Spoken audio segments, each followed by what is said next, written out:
थोर समाज सुधारक महात्मा ज्योतिबा फुले म्हणतात, विद्येविना मती गेली, विद्येविना मती गेली, मती विना नीती गेली, नीती विना गती गेली, गती विना वित्त गेले, वित्त विना क्षुद्र खचले, इतके अनर्थ, इतके अनर्थ एका अविद्येने केले.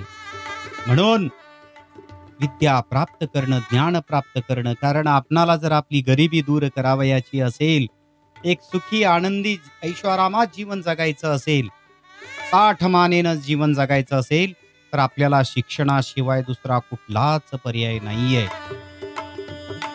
बाकी इतर माध्यमाने आपण खूप पुढं जाल, खूप पैसा कमवाल, पण मान सन्मान इज्जत आपल्याला असणार नाही, ही गोष्ट आपण लक्षात ठेवावी. म्हणून विद्या सगळ्यात श्रेष्ठ मानली.